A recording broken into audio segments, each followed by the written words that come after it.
warahmatullahi wabarakatuh. Perkenalkan, nama saya Nita Khairunisa dari Prodi S1 Kebidanan, Maktul Anatomi.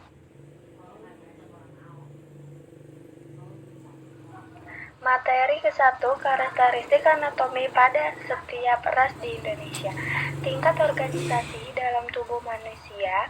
Tingkat 1, tingkat kimia atau molekul dibentuk oleh atom yang merupakan unit sangat terkecil. Ala berisik banget.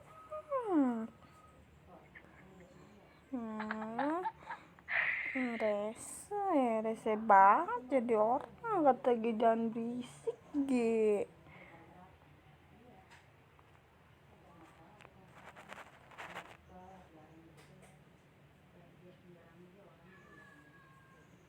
Assalamualaikum warahmatullahi wabarakatuh.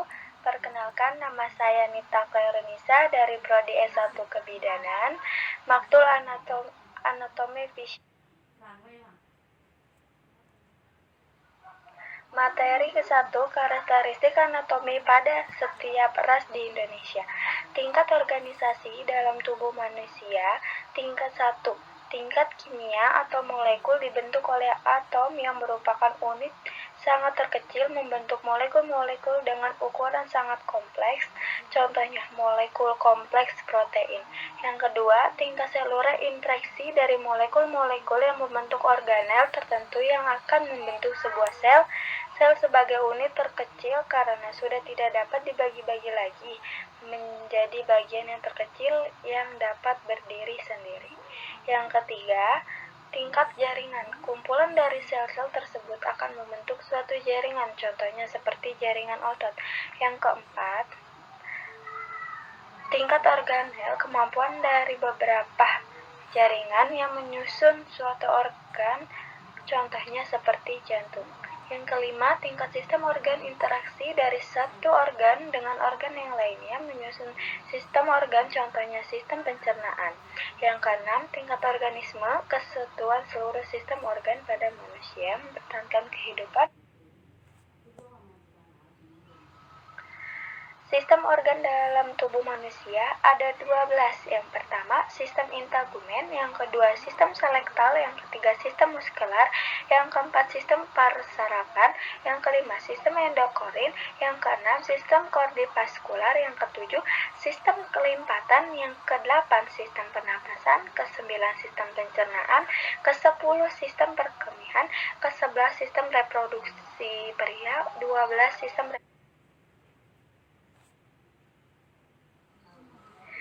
ciri-ciri manusia sebagai makhluk hidup. Ciri-ciri tersebut meliputi yang pertama, iritabilitas atau cross-band, kemampuan untuk merespon rangsang yang berasal dari dalam atau dari luar lingkungan. Yang kedua, konduktivitas, kemampuan untuk melakukan atau mentransmisikan iritabilisasi rangsang dari satu sisi ke sisi lainnya.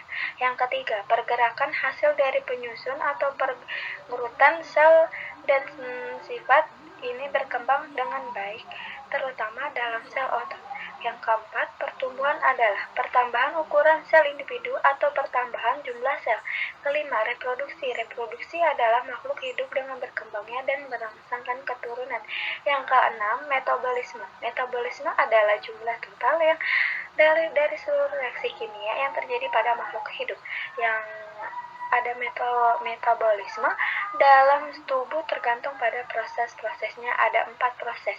Yang pertama, proses pencernaan. Kedua, proses pernapasan. Ketiga, pernapasan selular. Keempat, sirkulasi. Kelima, ekspirasi. Materi kedua, anatomi sistem kardiovaskular. Sistem kardiovaskular merupakan suatu sistem organ untuk memindahkan zat naturen seperti asam amino dan elektrolit, hormon, sel darah, dan lainnya dari dalam menuju sel-sel tubuh manusia. Sistem kardiovaskular terdiri dari satu jantung, pembuluh darah, dan saluran limpea. 1. Jantung. Jantung adalah proses pompa otot di dalam dada yang bekerja terus menerus tanpa henti memompa darah ke seluruhan tubuh. Fungsinya jantung itu memompa ganda agar terjadinya aliran dari pembuluh darah yang disebabkan oleh pergantian antara kontraksi sistolik dan retraksi distolik. Letak jantung ada 4. Di dalam precordium, di rongga mesocardium, dalam rongga tengkorak. Yang kedua ada tempat di belakang tulang dada, stratum. Yang ketiga ada kurang lebih 2 atau 3 bagian terletak di sebelah kiri dari tengah garis tengah. Yang keempat, jantung berada di antara kedua paru. Struktur jantung. Dinding jantung terdiri dari 3 lapisan perbedaan antara lain. Yang pertama precordium, kedua myocardium, ketiga endocardium. Precordium, selaput yang mengelilingi jantung, disebut precordium, terdiri dari 2 lapisan. Satu precordium palaeolalis, lapisan luar yang melekat pada tulang sternum dan selaput paru. Yang kedua precordium ventralis, lapisan permukaan dari jantung.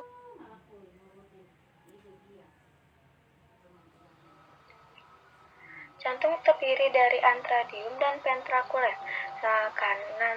Kanan kiri dibalik berdinding tebal kanan dan kiri. Anatomi jantung. 3 periode kerja terjantung. 1. Periode kontraksi, periode sistolik. Suatu keadaan ketika jantung bagi ventrakuler menguncup ketup mitral terasa tertutup, ketup aorta dan ketup arteria pulmonalis terbuka. Kedua, periode dilatasi, periode diastole.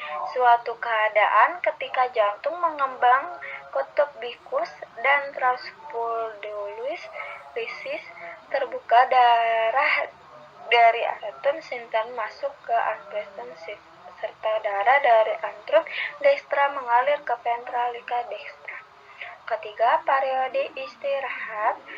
Waktu antara periode kontraksi dan diatasi. Ketika jantung berhenti 1 atau 10 detik pada waktu beristirahat, jantung mengucapkan pada tiap kontraksi jantung akan memindahkan darah ke aorta sebanyak 60 atau 70 cc. Frekuensi jantung. Jantung berdenyut dalam suatu menit sekitar 60-100 kali. 60 atau 100 kali. Jika jantung berdenyut lebih dari 100 kali disebut takardi. Jika kurang dari 60 disebut brakikardi. Frekuensi denyut jantung dipengaruhi oleh keadaan aktivitas, umur, jenis kelamin, endokrin, suhu, tekanan darah, kecemasan, stres, dan nyeri. Frekuensi denyut jantung pada wanita lebih cepat daripada pria.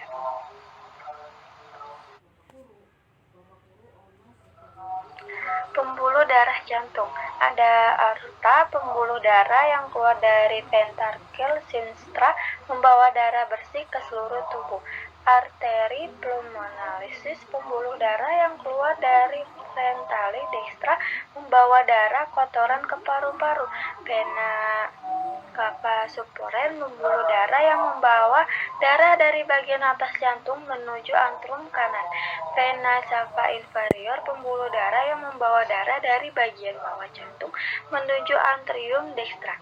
Ada vena pulmonalis, pembuluh darah yang membawa darah dari paru-paru menuju atrium sinistra. Karena ada arteri coronary dextra, arteri yang keluar dari aorta menyuplai darah untuk jantung kanan, dan yang ada juga yang sinistra yang itu menyuplai darah untuk jantung yang sebelah kiri. Tekanan darah.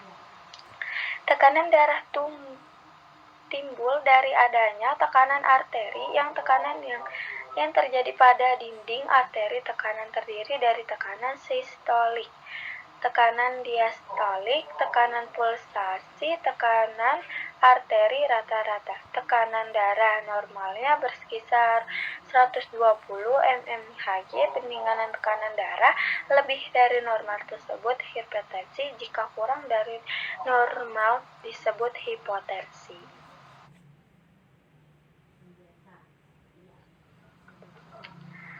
Nilai normal denyut nadi pada BBL 140 atau 100 menit.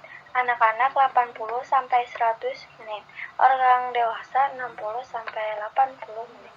Denyut nadi darah yang dipompa jantung dari gelombang teramba XM arteri radialis pergelangan tangan arterioles tulang pelipis arteri dorsalis pedis pada punggung kaki, arteri cartis pada leher, arteri formalis lipatan paha, arteri politella lipatan lutut, arteri brachialis lipatan siku.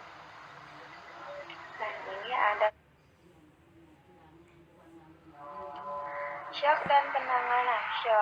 Shock hipovolemik terjadi akibat kurangnya volume darah vaskuler. Penanganan dengan darah, perontaran pendarahan, dan pengambilan volume darah meliputi pemberian cairan intravena atau transfus darah.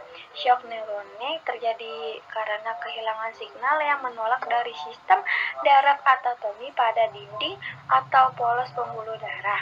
Yang ketiga ada shock koordinatif. Ditandai menurutnya kemampuan pompa jantung biasanya terjadi karena mikrodinamik infra MCI atau disebut MCI.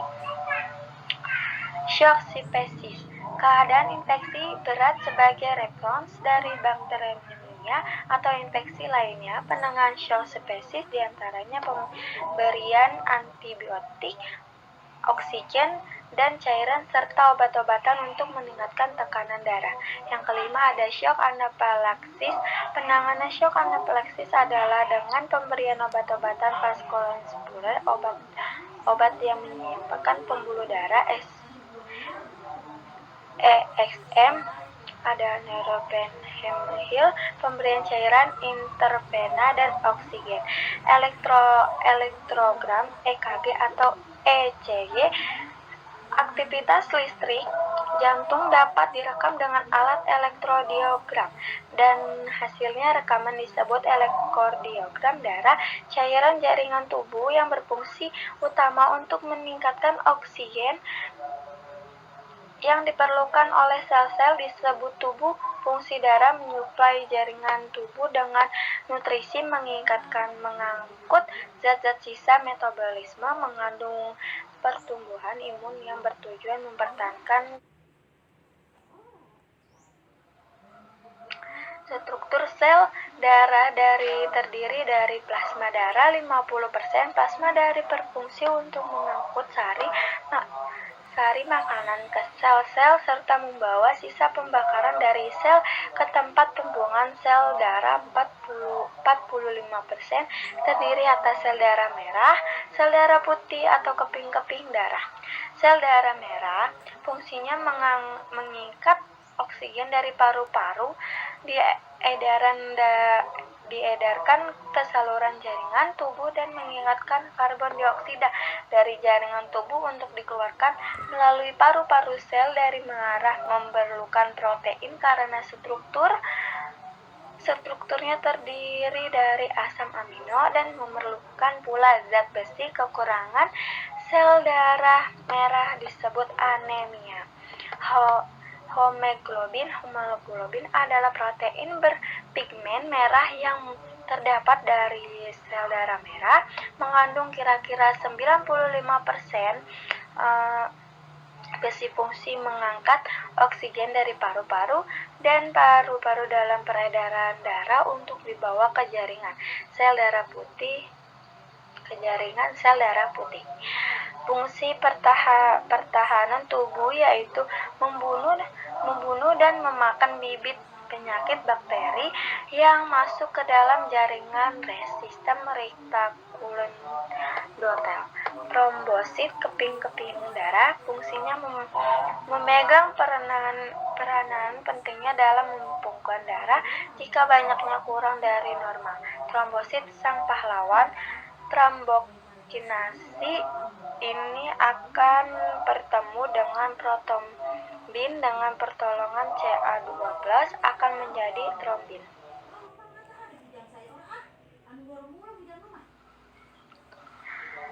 Materi ketiga, sistem reproduksi wanita. Genitali ekstra pulpa, area genitali ekstra wanita yang membentang dari mens pubis sampai tepi perineum. Mens pubis, mens perineris, bagian yang menonjol meliputi simpis yang terdiri dari jaringan dan lemak pada setelah masa pubertas. Daerah ini ditumbuhi oleh rambut halus dan dilengkapi oleh kelenjar sebesar lambian mayora. Berbentuk lonjong, kedua bibir ini bertemu di bagian bawah dan membentuk perineum. Lambia mayora bagian luar tertutup rambut yang meliputi kelanjutan dari rambut pada mons pubis. Keempat, labia minora. Jaringan lapisan di bawah labia mayora tidak membentuk folikel. Rambut membentang dari bawah klitoris sampai dengan pushead. Terdapat banyak pembuluh darah saraf dan otot sehingga berwarna merah, lebih sensitif dan bersifat erektil.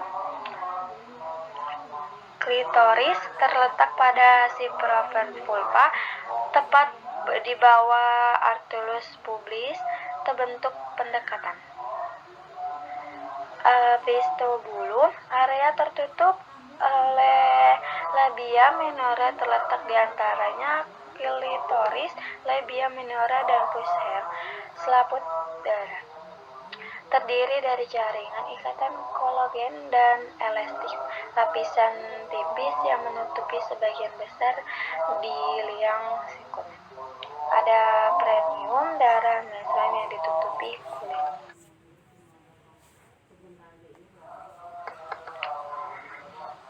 Genitalia interna atau vagina terletak antara kandungan kemih urethra dan rectum. Pada dinding vagina terdapat otot polos dan epitel squamous. Fungsi utama vagina: tempat pengeluaran cairan atau darah menstruasi, tempat pengeluaran sperma pada saat hubungan seks. Untuk masuknya ke uterus, tempat jalan lahir, dapat mencegah infeksi. Uterus, organ menstrual, terbentuk kantong buah per, terlebih di antaranya canidum dan prestum. Pada bagian apeks berhubungan dengan serviks. Pada bagian fundus uteri berhubungan dengan tuba uteri dan tuba fallopi. Pada bagian tepi samping dengan tuba fallopi disebut cornu. Fungsi uterus: 1. Mempersiapkan penerima ovum hasil fertilisis. 2. Menyediakan tempat yang nyaman untuk pertumbuhan dan perkembangan putus selama kehamilan. Yang 3. Menyediakan nutrisi hasil kontraksi. Dinding uterus tersusun oleh 3 lapisan. Yang pertama ada endometrium, kedua lapisan mesometrium, yang ketiga lapisan premetrium.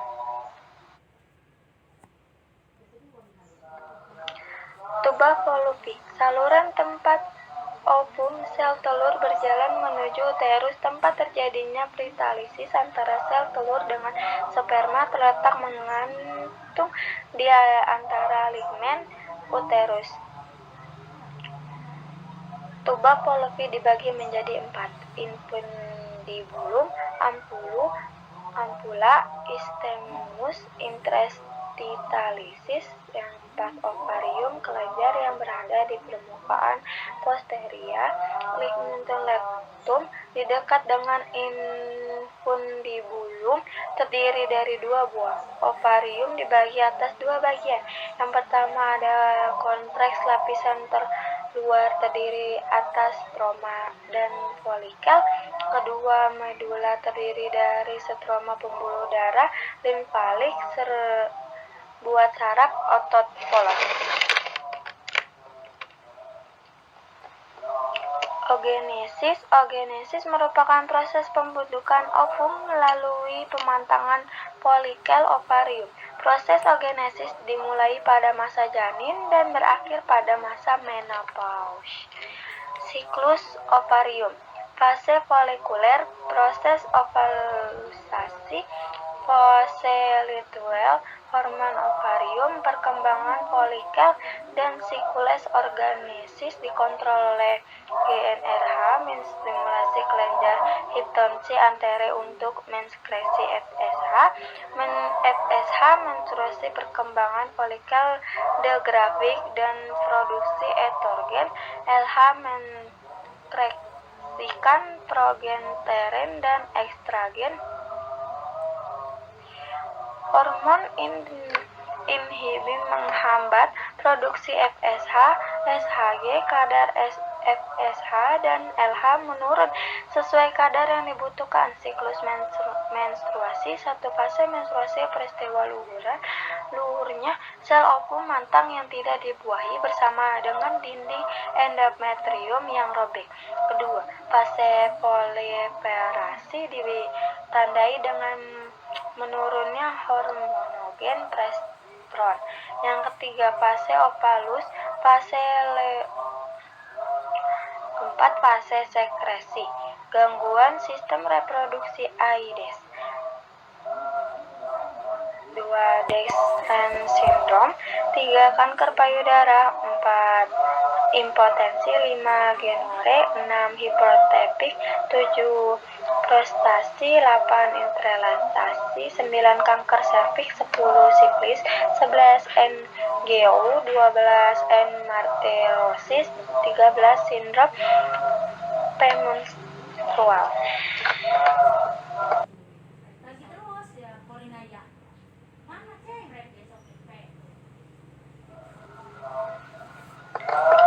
Sini ada materi keempat, struktur tubuh manusia. Yang pertama ada atom, molekul, makromolekul, organel, sel, jaringan, sistem organ, dan sistem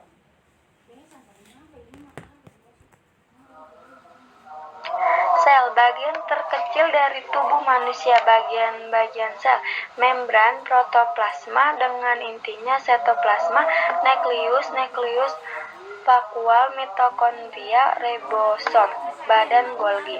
Jaringan merupakan sekumpulan sel-sel yang serupa bentuk besar dan bekerjanya yang tersusun menjadi satu dengan mempunyai fungsi tertentu macam-macamnya. Jaringan penutup, jaringan yang menutupi tubuh bagian luar dan tubuh bagian dalam yang terdiri dari jaringan epitel dan jaringan endotel, jaringan penunjang, jaringan otot, jaringan syaraf, jaringan cairan. Ini ada jaringan otot, jaringan epitel, jaringan ikot, jaringan saraf. Fungsi jaringan proktes, absorpsi, sekresi, menerimanya rangsang dari luar, ekstresi, filtrasi. Jaringan ikat adalah yang di antara sel-selnya terdapat jaringan intraseluler yang terdiri dari serabut kenyal dan serabut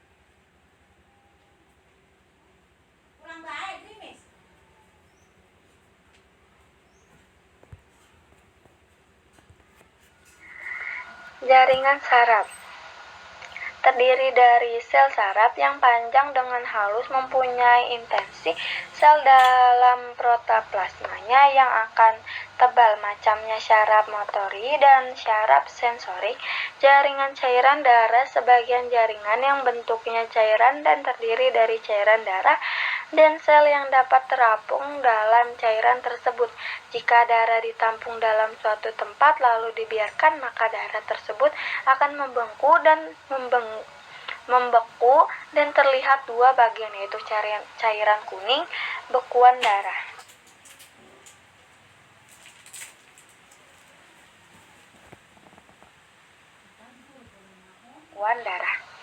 Materi kelima, anatomi otot pada sistem muskuloskeletal. Sistem otot disebut otot gerak aktif karena mampu berkontraksi sehingga mampu menggerakkan tulang. Terdapat lebih dari 600 buah otot pada tubuh manusia. Fungsi otot melakukan gerakan tubuh, membuat peredaran dalam tubuh manusia, menghasilkan pergerakan, reproduksi panas, penopang tubuh, dan mempertahankan postur pernafasan, proses pencernaan, persalinan, keseimbangan, mengatur postur tubuh. Ciri-ciri sistem muskular: kontraktilitas, serabut otot berkontraksi dan menegangkan yang dapat atau tidak melibatkan pemendekan otot. Ekstabilitas, serabut otot yang akan merespon dengan kuat jika stimulasi oleh impuls saraf. Ekstabilitas, serabut otot memiliki kemampuan untuk menegak melebihi panjang otot saat rileks. Elastisitas, serabut otot dapat kembali ke ukuran semula setelah berkontraksi atau merenggang. Struktur mikropolis otot rangkangan. Epinsium adalah jaringan elastis berserat yang mengelilingi otot. Parensium adalah lubang fibrosa yang mengelilingi dan melindungi bundel serat otot. Ada myofibril adalah filamen kontraktil kecil yang terletak di dalam sitoplasma sel-sel otot lurik.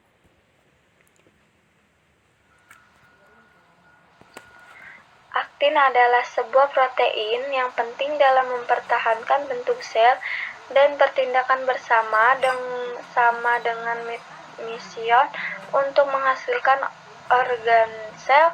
Endemesium adalah nama dari selubang jaringan ikat halus yang mengelilingi, mencakup setiap serat otot tunggal dan individu. Jenis-jenis otot ada otot polos, otot lurik, otot jantung. Otot lurik itu ada otot rangka, merupakan otot lurik volunter dan melekat pada rangka. Otot polos jenis ini dapat ditemukan di dinding berongga seperti kandungan kemih dan uterus, serta pada dinding tuba seperti pada sistem respiratorik. Nah, ini otot jantung. Fungsi otot jantung adalah memompa jantung untuk mengedarkan darah ke seluruh bagian tubuh.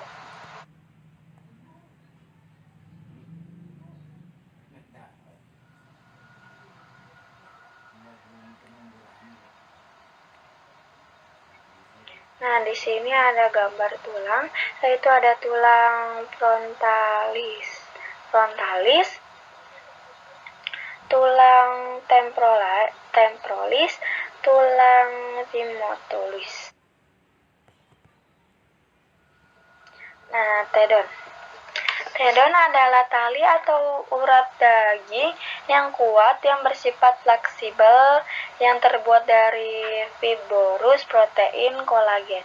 Tendon berfungsi melekatkan tulang dengan otot atau otot dengan otot. Masalah yang terjadi pada otot yaitu biasanya hipertrofi, yaitu membesarkan otot karena terlalu sering berolahraga. Ada juga atrofik, yaitu gangguan akibat otot mengecil karena otot tidak digunakan atau digerakkan. Dan juga ada distrofik otot, yaitu penularan kemampuan otot karena kelainan genetik.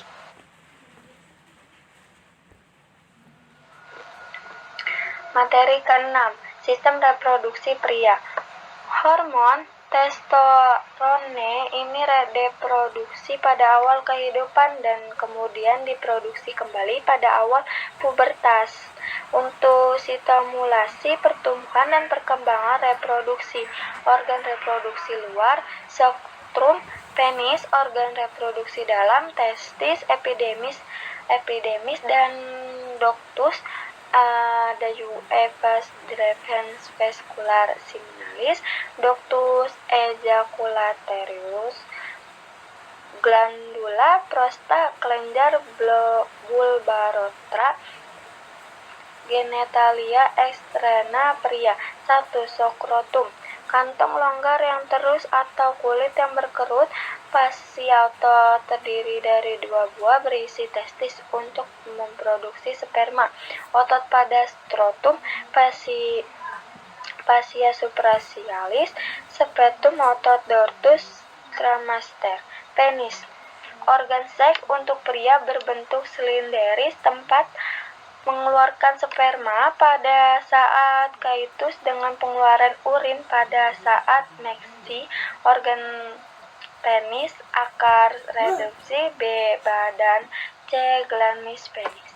Genitalia intraperia. 1. Testis, organ utama dalam membentuk sperma dan hormon reproduksi. Testis berjumlah sepasang testis atau disebut jamak. Testis kiri dan kanan. Testis dilapisi 3 lapisan. A.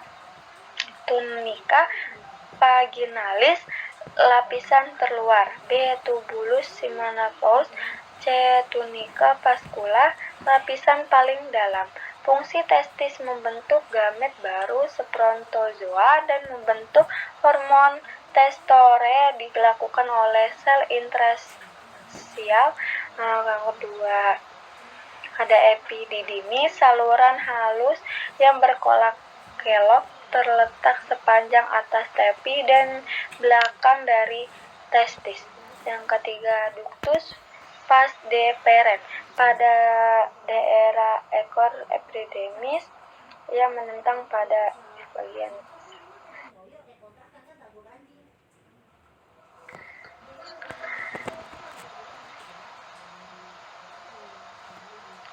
vascula seminalis, saluran berkelok-kelok terletak antara episel urinaria dan rectum. Pada bagian bawah menyimpan dan bergabung dengan ductus deferens membentuk ductus ejaculatoris. Yang kelima, ductus ejaculatorius berfungsi untuk mengeluarkan sperma agar masuk ke dalam utera. Yang keenam, glandula prostat, organ kenyal yang mengelilingi pangkal uretra di bawah vesika urinaria. Yang ketujuh, kelenjar bulbarotra, kelenjar kecil bentuknya bundar, kacang polong berwarna kuning, panjang sekitar 2,5 cm. Proses spermatogenesis tergantung pada lingkungan, hormonnya temperatur, kontrol hormonal terhadap spermatogenesis terjadi melalui mekanisme interaksi antar hipotalamus, kelenjar pituitari dan sel lidi. Struktur sperma: 1 kepala, 2 leher, 3 ekor.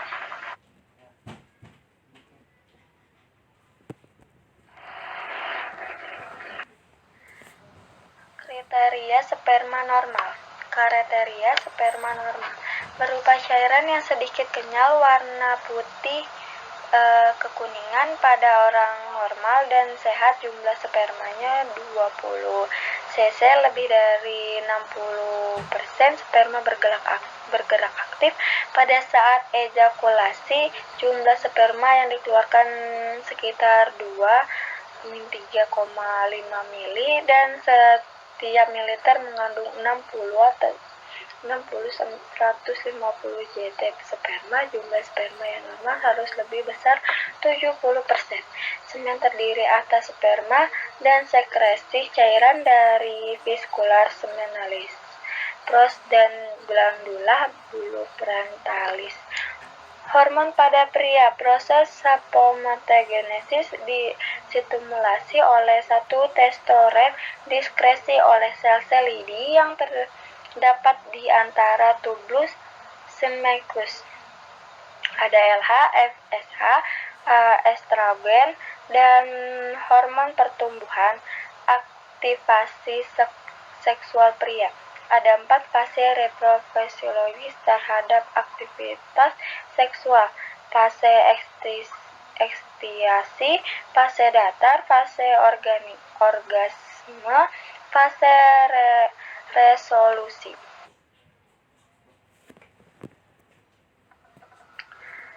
Materi ketujuh, anatomi fisiologi sistem pencernaan. Mulut merupakan suatu rongga terbuka. Masuknya makanan dari rongga mulut dilengkapi dengan alat pencernaan gigi dan lidah, serta kelenjar pencernaan. Untuk membantu pencernaan makanan, mulut terdiri dari 2 bagian. Bagian luar, bagian ruang diantaranya gigi, gusi, bibir, dan pipi. Bagian dalam, rongga yang batasi sisinya oleh tulang miklarasi, platum, dan mitrabulasi di sebuah belakang persambungan faring. Gigi makanan akan dihancurkan oleh gigi yang berjumlah 32 gigi.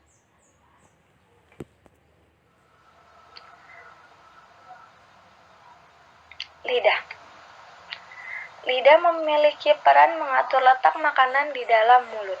Fungsinya mengecap rasa, memindahkan makanan pada saat dikunyah, membantu menelan makanan. Lidah juga yang merasakan manis. Manis itu berada di ujung lidah, pekan asam dan asin pinggir lidah, pekan rasa pahit ada di pangkal lidah. Kelenjar ludah. Manusia memiliki kelenjar saliva, ada kelenjar tiroid, 2 kelenjar sublingual, 4 kelenjar subnabual, 4 kelenjar saliva. Faring, rongga yang menghubungkan rongga mulut dan posfagus. Bagian faring itu ada 3, nasofaring, orgofaring, laryngofaring.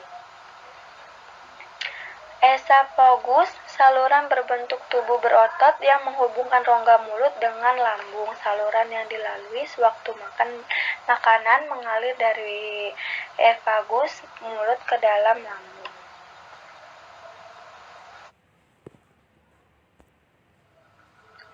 Lambung, organ pencernaan otot. Berongga yang berbentuk seperti huruf J atau kubah terletak di kuadran kiri bawah andemen, dapat menampung makanan 1-2 liter. Makanan masuk ke lambung melalui otot berbentuk cincin yang dapat membuka dan menutup.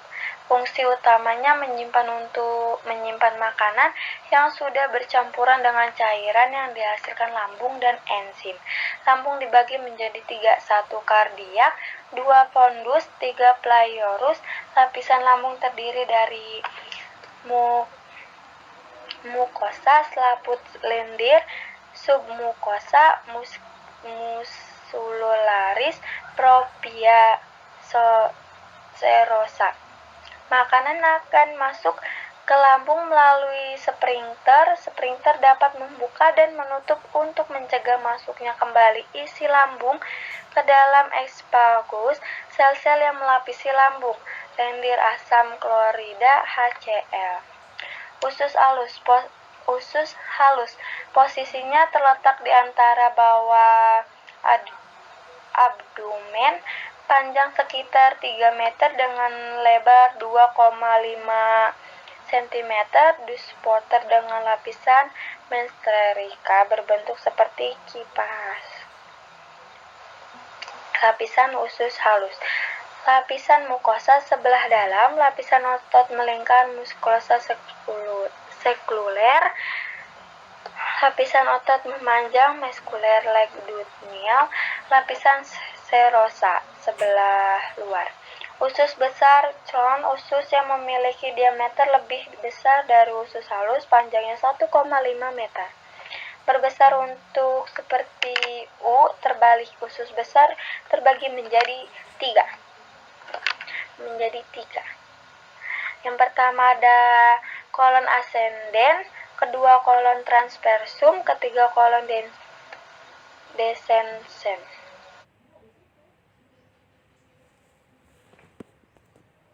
Rektum. Rektum lubang tempat pembuangan fases dari tubuh. Sebelum dibuang lewat anus, fases akan ditampung terlebih dahulu pada bagian rektum. Apabila fases sudah siap dibuang, maka otot sphincter rektum akan mengatur pembukaan dan penutupan anus. Otot sphincter yang menyusun rektum ada dua, otot polos dan otot lurik. Organ aksesoris pencernaan. 1. Hati, kelenjar tubuh yang paling besar, beratnya sekitar 1,4 kilo. Pada orang dewasa memiliki peran penting dalam metabolisme. Fungsi lainnya menyimpan glukogen, sintesis protein plasma, dan pencernaan obat. 2. Kantong empedu. Kantong berwarna kuning dengan dinding tipis berotot panjang sekitar 10 cm terletak di bawah hati pada sambungan lobus kanan dan quadratus. Tempat penyimpanan empedu yang dihasilkan oleh hati. Empedu dialirkan oleh hasil melalui ductus hepaticus. Kandungan empedu dapat menampung empedu 50 ml. Pankreas terletak pada bagian posterior perut dan berhubungan erat dengan duodenum usus 12 jari. Fungsi utama menghasilkan enzim pencernaan serta beberapa hormon penting. Kelainan sistem pencernaan. Gangguan pada sistem pencernaan makanan dapat disebabkan oleh pola makan yang salah, infeksi bakteri, dan kelainan alat pencernaan. Protitis, diare, konstipasi, sembelit. Tegukan lambung. Luka yang muncul pada dinding lambung akibatnya trakikisnya lapisan dinding lambung. Dinding lambung diselambungi mukus yang di dalamnya juga terkandung enzim. Jika pertahanan mukus rusak, enzim pencernaan akan memakan bagian-bagian kecil dari lapisan permukaan lambung. Dan di sini adalah teguk lambung, dan di bawah sini ada lembung teguk lambung. Materi ke-8, anatomi fisiologis pernapasan. Apa itu pernapasan? Suatu mekanisme pertukaran gas oksigen O2 yang dibutuhkan tubuh untuk metabolisme sel dengan karbon dioksida. CO2 yang dihasilkan dari metabolisme sistem respirasi terdiri dari dua bagian, yaitu saluran pernapasan bagian atas. Udara yang masuk pada bagian ini dihangatkan, disaring, dan dilembabkan. 2. Saluran napas bagian bawah. Paru merupakan tempat pertukaran gas. Apa aja organ pernapasan? Ada hidung, faring, laring, trakea, bronkus, dan paru-paru. Pernapasan bagian atas. Hidung. Hidung merupakan organ utama saluran pernapasan yang hasilnya berhubungan dengan dunia luar. Hidung bagian luar tersusun oleh tulang-tulang rawan, dilapisi oleh kulit yang mengandung bagian kelenjar sebase. Hidung bagian luar belakang terdapat dua lubang, yaitu disebut eksternal nares dan nostril. Lubang hidung berhubungan dengan rongga hidung. Hidung bagian dalam disebut vestibulum.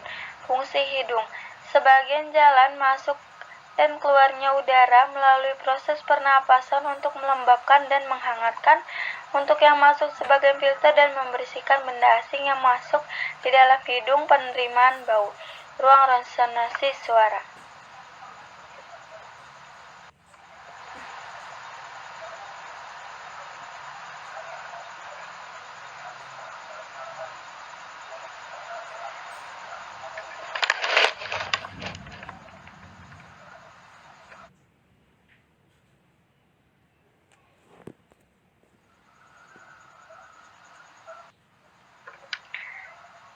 Rongga hidung dikelilingi oleh sinus pranalisis, antara lain sinus makularis, rongga rahang atas, sinus frontalis, rongga tulang dahi, sinus sepenalis, rongga tulang baji, sinus epidiolis, rongga tulang tapis. Faring tegak. Tegak atau faring saluran otot yang terletak tegak lurus antara dasar tengkorak, basis kerani, dan vertebra cervicalis. Faring, tempat persimpangan antara jalan napas dan jalan makanan. Letaknya faring antara hidung bagian lateral dan dengan laring di bagian rongga mulut. Faring dibagi menjadi 3, nosofaring, orbafaring, laringofaring. Pernapasan bagian bawah. Laring, fungsi membentuk suatu pada proses pembentukan suara. Suara terbentuk sebagian hasil dan kerjasama antara rongga mulut, rongga hidung, laring, lidah, dan bibir. Sebagai jalan masuk udara, membersihkan jalan masuknya makanan ke esophagus.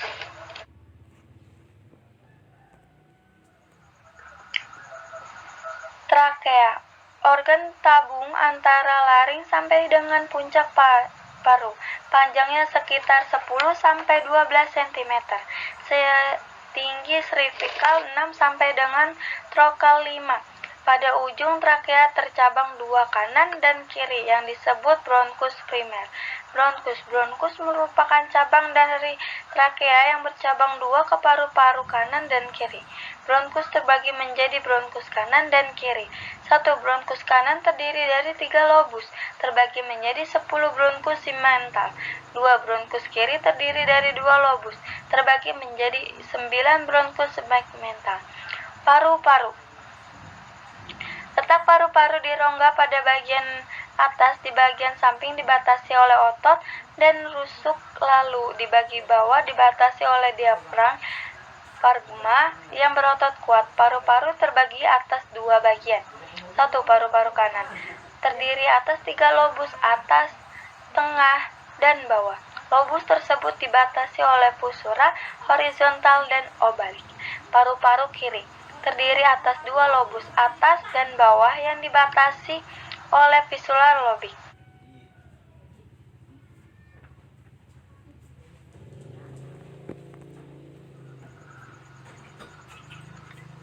Alveolus, bagian terminal cabang bronkus bertanggung jawab akan struktur paru-paru yang menyerupai kantong kecil terbuka pada salah satu sisinya.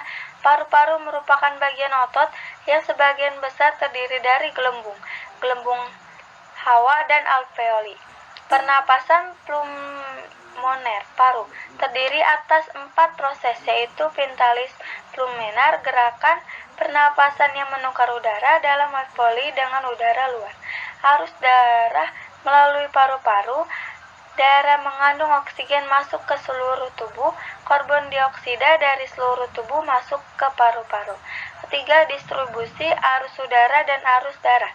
Sedemikian rupa dengan jumlah yang tepat yang bisa dicapai untuk semuanya bagian. Keempat, difusi. Gas yang menimbus membran alveoli dan kepelir karbon dioksida lebih mudah difusi daripada oksigen. Fase pernapasan dibagi menjadi 2, itu inspirasi dan ekspirasi. Frances Strawberry berperan dalam pengatur pernapasan yang bersifat volunter sehingga memungkinkan kita dapat mengatur dan menahan napas, misalnya pada saat bicara atau makan. Medulla oblongata terletak pada batang otak, berperan dalam pernapasan atau dan neuroni ini berperan pengaturan irama pernapasan.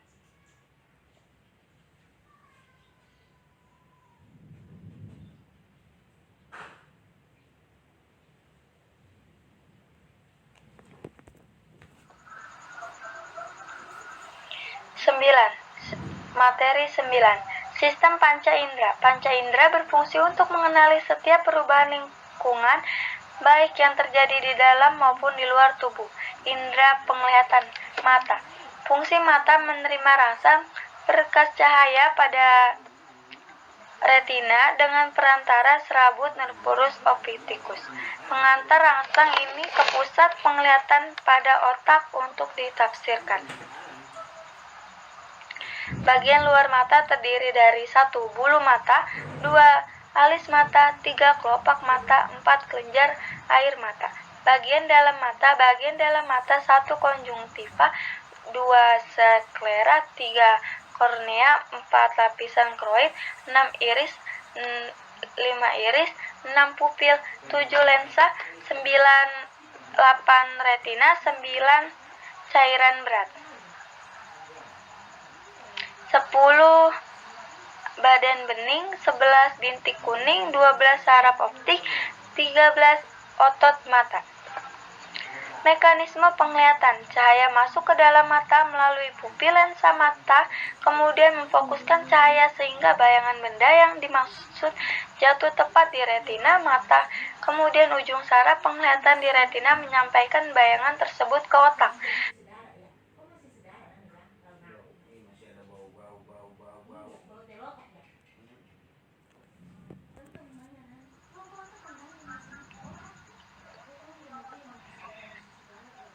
Indra peraba. Kulit. Kulit mempunyai 3 lapisan. Yang pertama epidermis, lapisan tipis pada bagian terluar kulit langsung berhubung dengan dunia luar, sel tanduk dan sel melanosis. Lapisan epidermis terdiri dari struntum corneum, struntum lucidium, struntum granulosusum, struntum spongiosum, struntum germinatium, struntum basalis. 2. Dermis. Lapisan dermis tersusun dari 1. Probalis, 2. Macrophage, 3. Mesopel, 4. Kelaminatik, 5. Pembuluh darah, 6. Serabut saraf. Yang ketiga, subcutaneous, lapisan khusus dari jaringan konektif mengandung lemak, fungsi kulit, proteksi sensi homeostasis dan keseimbangan cairan, produksi vitamin D, pengaturan suhu tubuh, komunikasi, mekanisme sensasi, adanya stimulus, transduksi, konduksi, dan integrasi, adanya perubahan lingkungan merupakan stimulasi yang dapat mengaktifkan saraf sensori tertentu. Stimulasi akan diterima oleh ujung saraf yang melekat pada reseptor, di mana setiap ujung saraf tersebut melekat satu reseptor. Di sini ada gambar anatomi kulit. Di sini juga di atas ada gambar lidah. Indra pengecap lidah. Indra pengecap lidah. Lidah terletak pada permukaan lidah, ada papila dan selaput yang berlendir. Adapun fungsi lidah, indra pengecap, alat berbicara, pengatur letak makanan yang dikunyah, membantu menelan. Kerja lidah, makanan dan minuman yang masuk ke dalam mulut dapat merangsang saraf pada lidah. Selanjutnya, saraf tersebut menyampaikan ke otak sehingga kita dapat merasakan apa yang kita makan dan apa yang kita minum. Lidah juga bisa mengecap rasa asam, manis, dan pahit. Nah, zat-zat penimbul sensasi rasanya, pahit alkaloid, tumbuhan, asam ditimbulkan oleh kation Na+, K+, dan Ca+3. Manis ditimbulkan oleh gugus OH- dalam molekul organik. Asam ditimbulkan oleh ion H+. Nah, di sini juga ada gambar lidah.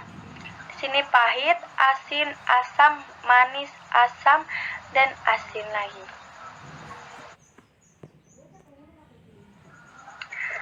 Materi ke-10. Sistem panca indera. Sistem panca indera atau telinga, indera pendengar, bagian dari organ sensori khususnya yang mampu mendeteksi berbagai stimulasi bunyi. Struktur telinga dibagi menjadi 3, yaitu telinga luar, telinga tengah, dan telinga dalam. Saraf pendengar nervus auditori mengumpulkan sintabilitas dan bagian vestibular rongga telinga dalam yang mempunyai hubungan dengan keseimbangan. Yang kelima, indera pencium atau hidung. Hidung adalah indera yang kita gunakan untuk mengenali lingkungan sekitar atau sesuatu dari aroma yang dihasilkan. Di dalam hidung kita terdapat banyak sel komerespotor. Indera pencium terdapat pada hidung dari ujung saraf otak nervus olfactorius. Nervus olfactorius dilapisi oleh sel-sel yang sangat khusus mengeluarkan fibril yang sangat halus dengan serabut-serabut dari bulbus olfactorius yang merupakan otak terkecil. Jadi A. Rongga hidung, rambut-rambut halus, akar-akar sel dan jaringan syaraf penciuman. B. Sifat pembau, rongga hidung, daerah otak dan bau. Materi ke-11, anatomi fisiologi payudara.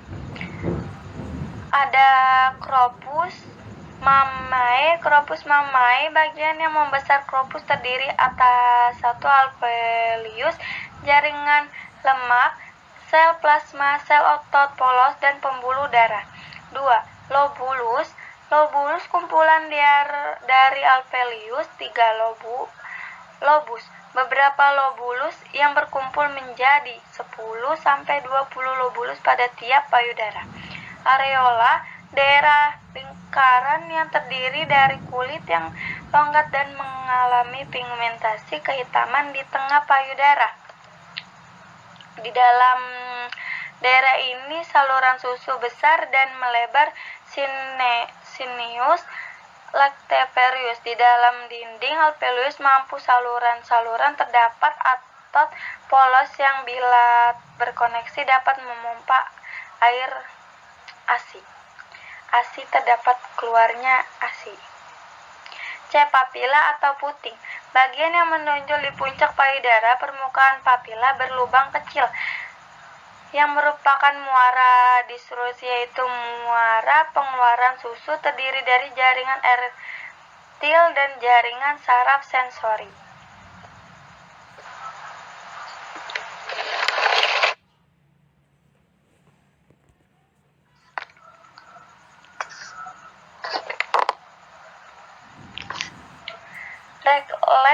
Let down, aliran rangsangan yang berasal dari isapan bayi akan menghasilkan rangsangan saraf yang dilanjutkan ke dalam kelenjar hipotensi posterior.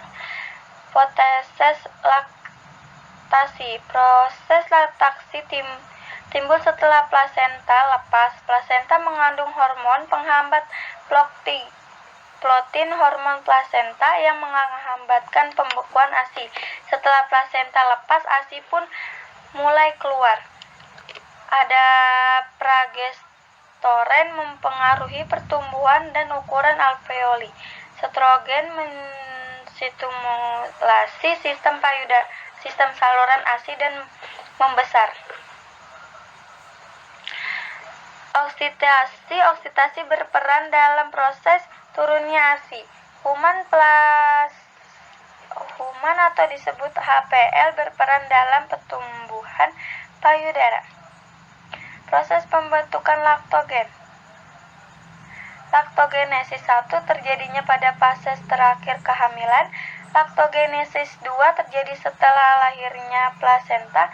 Laktogenesis 3 dimulai beberapa hari pertama setelah persalinan, di mana produksi ASI mulai stabil.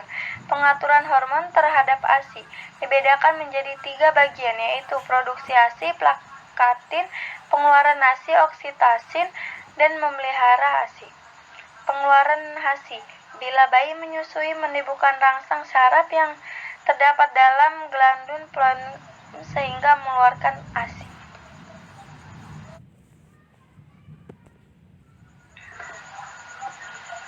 Stadium laktasi terdiri dari klostrum, air susu,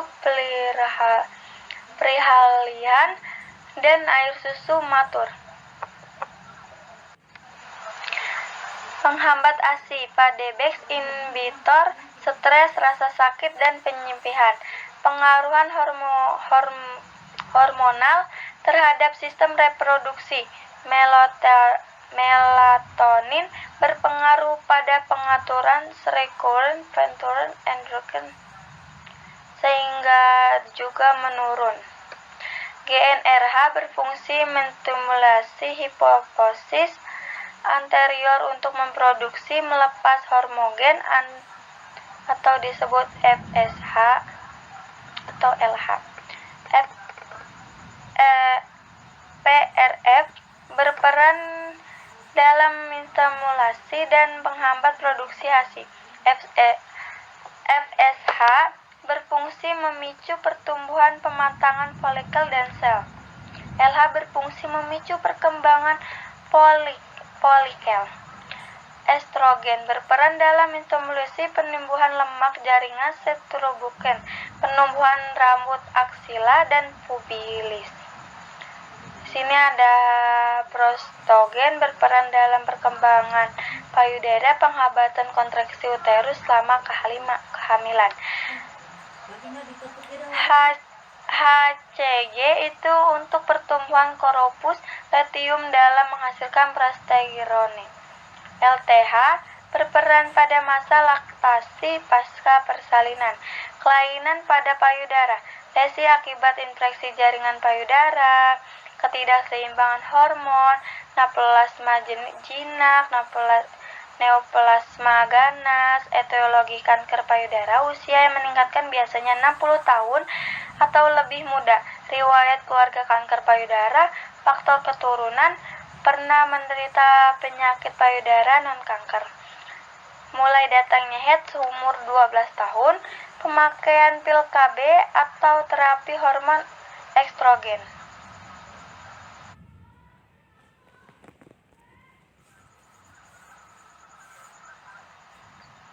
Tanda dan gejala payudaranya diantara lainnya terdapat benjolan di payudara, nyeri maupun tidak nyeri, keluarnya cairan abnormal dari puting susu berupa nanah, darah cairan encer pada ibu tidak sedang hamil.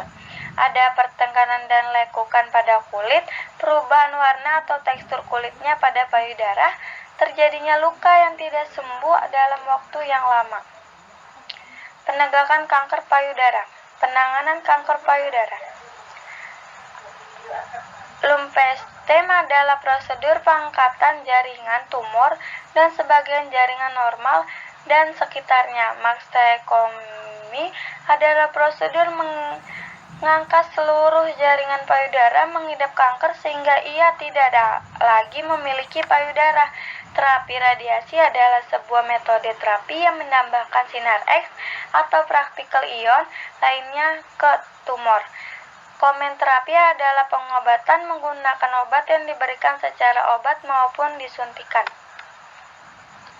Pencegahan agar tidak kanker payudara. Jangan menggunakan bra di saat tidur. Jadi kita kalau menggunakan bra saat tidur itu harus dilepas terlebih dahulu. Hilangkan kebiasaan merokok dan minum alkohol. Periksa payudara sendiri, misalnya 1 bulan sekali. Hindari radiasi sinar X atau berbagai macam radiasi lainnya. Rajin mengkonsumsi sayuran dan buah-buahan dan vitamin-vitamin yang mengandung zat antioksida.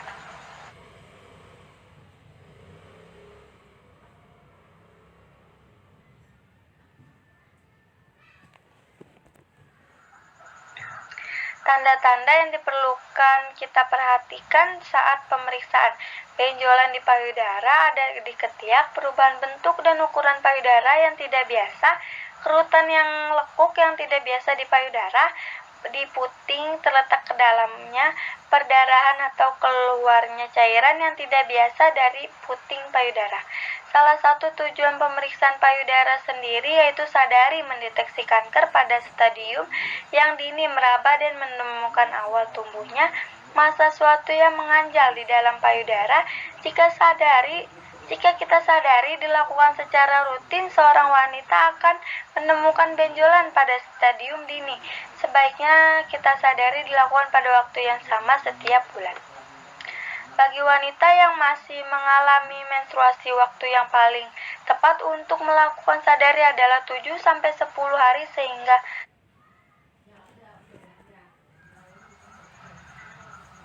Materi ke-12. Anatomi rangka pada sistem muskuloskeletal.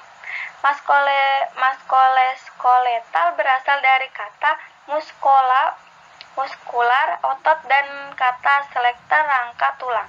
Ilmu yang mempelajari jaringan otot tubuh yaitu ilmu miologi. Ilmu yang mempelajari tulang kerangka manusia yaitu ilmu osteologi.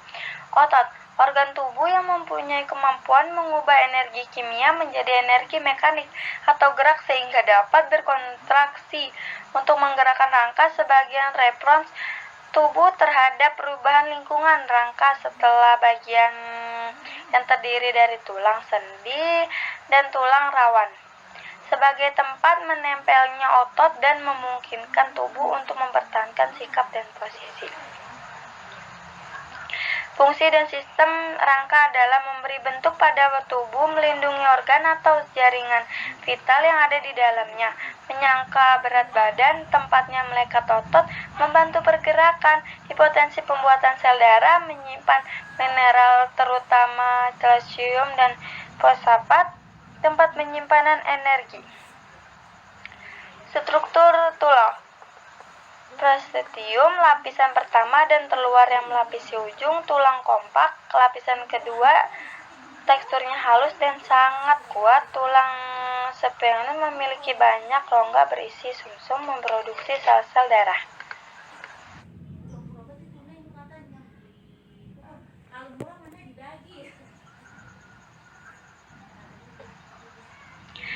Klarifikasi pada tulang orang dewasa. 1. Tulang aksial, tulang tengkorak, fungsinya melindungi otak, organ pendengaran, dan organ penglihatan. Tulang tengkorak terdiri dari dua tulang yaitu kranial dan fasial, dan tulang kranial membentuk kranium. Tulang fasial membentuk mata, hidung, dan rahang. Tulang telinga dalam terdiri dari 3 tulang kecil yang berada di bagian tengah. Fungsi menerima dan mentransmisikan impuls suara. Tulang hyoid, tulang berbentuk seperti huruf U, terletak di antara laring dan mandibular, fungsi tempat melekatnya. Beberapa otot mulut dan lidah berproses menelan. Tulang klaum vertebra, fungsinya menyangkat berat tubuh, EXM, kepala, bahu, dan dada. Menyeimbangkan berat tubuh, penghubung bagian atas dan bawah. Tulang kerangka dada, fungsi pelindungan bagian organ-organ penting terdapat pada dada, paru-paru, dan jantung. Tulang apendikular, rangka apendikuler, menyusun alat gerak bahu, tulang-tulang tangan, telapak tangan, punggung, dan tungkai, dan telapak kaki.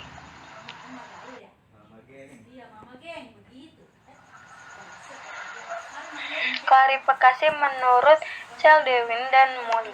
Berbentuk punggul terbagi menjadi 3. 1. Punggul genik, bentuk paling ideal untuk melahirkan secara normal.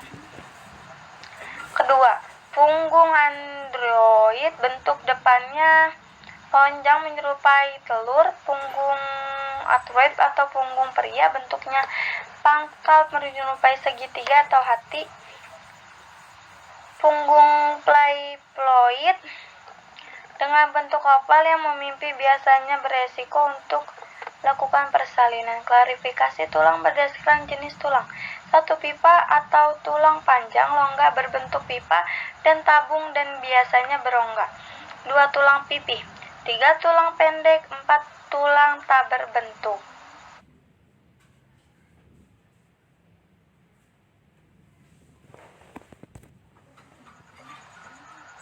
Nah, di sini ada gambarnya. Di sini ada gambar jaringan ikatan serabut, sinakrodosis, tulang betis,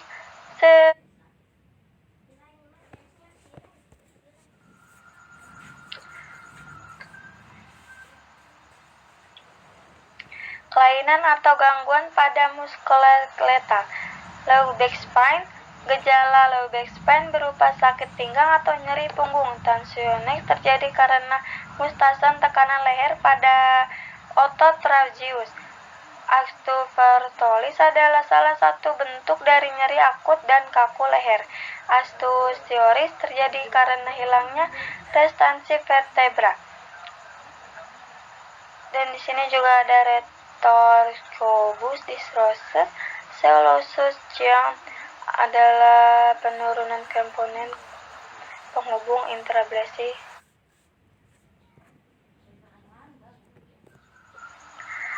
Terima kasih, sekian video dari saya, kurang lebihnya mohon maaf. Wabillahi taufiq wal hidayah. Wassalamualaikum warahmatullahi wabarakatuh.